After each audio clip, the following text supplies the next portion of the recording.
श्री राम कथा के अंतर्गत अगला भाग जनकपुरी में आगमन।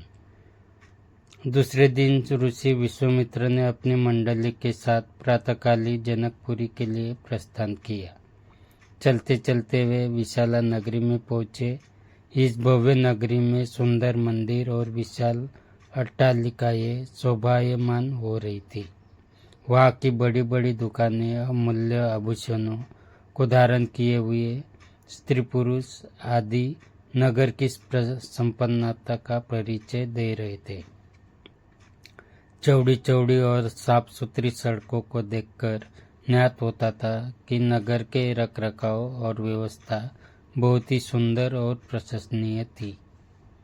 विशाला नगरी को पार कर वे सभी मिथिलापुरी पहुंचे। उन्होंने देखा कि नगर के बाहर सुरम्य प्रदेश में एक मनोहर यज्ञशाला का निर्माण किया गया था और वहाँ पर विभिन्न प्रांतों से आए हुए वेद पाठी ब्राह्मण मधुर ध्वनि में वेद मंत्रों का सस्वर पाठ कर रहे थे।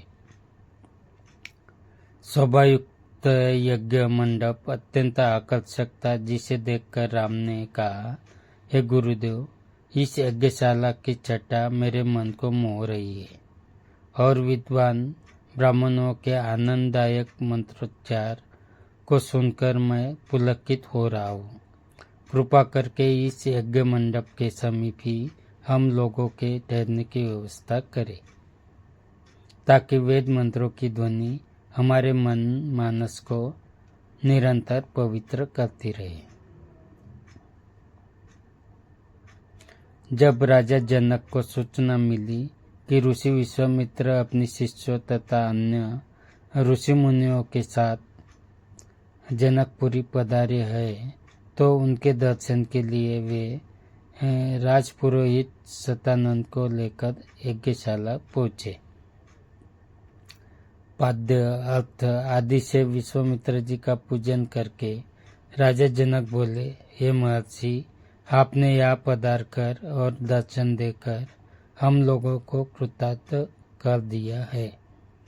आपकी चरण धूलि से यह मिथिला नगरी पवित्र हो गई है।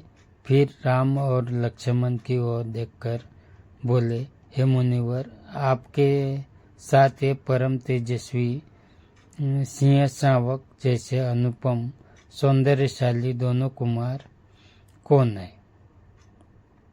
इनकी वीरतापूर्ण आकृति देखकर प्रतीत होता है मानो ये किसी राजकुल के दीपक है। ऐसे सुंदर सुदर्शन कुमारों की उपस्थिति से यह यज्ञशाला वैसे ही शोभायुक्त हो गई है, जैसे प्रातःकाल भगवान भुवन भास्कर के उदय होने पर प्राची दिशा सौंदर्य से परिपूर्ण हो जाती है। कृपा करके अवगत कराए कि यह कौन है, कहाँ से आए हैं, इनके पिता और कुल का नाम क्या है। इस पर ऋषि विश्वामित्र ने राजा जनक से कहा, हे राजन, ये दोनों बालक वास्तव में राजकुमार है।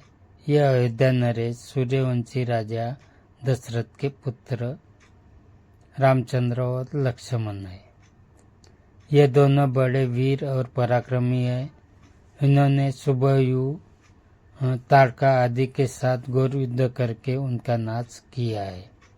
मारीच जैसे महाबली राक्षस को तो राम ने एक ही बाण से 100 योजन दूर समुद्र में फेंक दिया।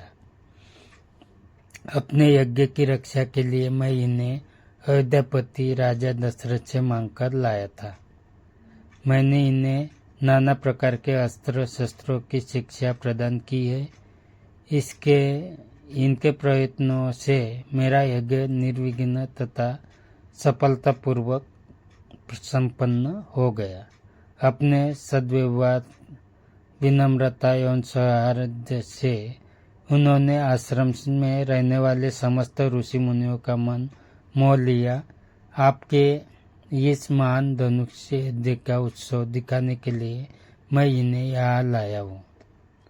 इस वृत्तांत को सुनकर राजा जनक बहुत प्रसन्न हुए और उन सबके ठहरने के लिए यथोचित व्यवस्था कर दिया।